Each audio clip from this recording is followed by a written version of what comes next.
কি দেখছো জয়া? একটা বাংলা ছবি। বাবা, কি করে দেখো বাংলা ছবি? শুধু প্যান প্যানানি আর ঘ্যান ঘ্যানানি। আমি তো বড় দূরদর্শন খুলি না। আমি তো আবার কলকাতা দূরদর্শন ছাড়া কিছু দেখি না। তোমার বাপের বাড়িতে টিভি আছে?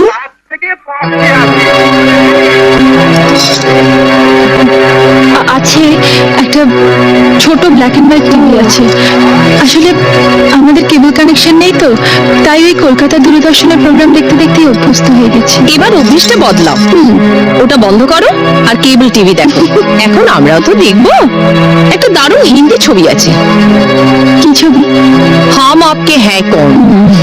ও, ওই ছবিটা তো কয়েকদিন আগেই দেখিয়েছিল, দেখোনি? দেখবো না কেন, দেখেছিলাম। কিন্তু ও ছবি যতবারই দেখো পুরনো হয় না। আর মাধুরী দীক্ষিতকে দেখে তো মন আর ভরে না, তাই না দিদি? যা বলেছিস। কিন্তু মাধুরীকে নিয়ে ওসব কথা তো ছেলেরা বলে, মেয়েরাও বলে। তবে তুমি অবশ্য বলবে না, তার কারণ তুমি তো নিজেকে মাধুরীর থেকেও সুন্দরী ভাবো। আমি ভাবি না মিষ্টি, তবে আমি জানি আমি কি। একেবারে পাতে দেওয়া যায় না এমন হতকুচ্ছিত আমি নই, তাই না? নইলে এই পাড়ায় যাদের বাড়িতে পড়াতে আসতাম, তাদের বাড়িতে মা আমাকে দেখি সঙ্গে সঙ্গে তার ছোট ছেলের বউর জন্য পছন্দ করে ফেলতেন না। আর শুধু কি তাই, বলতে গেলে একেবারে বিনা পয়সায় এক কাপড়ে শাখা সিঁদুর পরিয়ে এবারে ছোট বউ করে নিয়ে এলেন। কলকাতা শহরে তো আর মেয়ের অভাব ছিল না।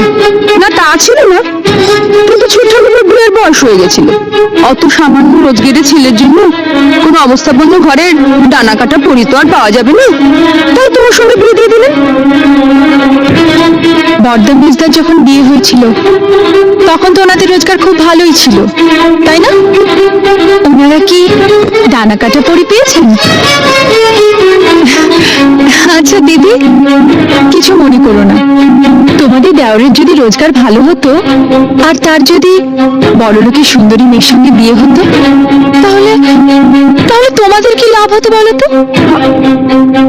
আমাদের আবার কিসের লাভ? ও মা, তাতে যদি তোমাদের কোনো লাভই না হলো, তাহলে আমি যেমন আমাকে তেমন ভাবে মেনে নিতে তোমাদের অসুবিধা কিসের? আমি তো তোমাদের বাড়া ভাতে ছাই দিতে আসিনি, বা আমি জোর করেও আসিনি। তাহলে আমাকে নিয়ে তোমাদের এত গায়ের জ্বালা কেন?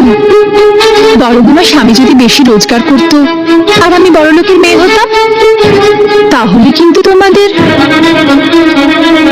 অনেক অসুবিধে হতো। অসুবিধে হতো? কিসের অসুবিধে?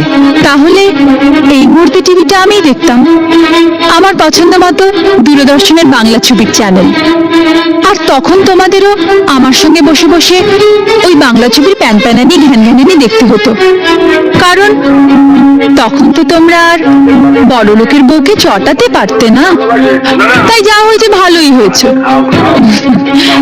সাপে বর হয়েছে। এইটা ভেবেই শান্তি পাও। আসি,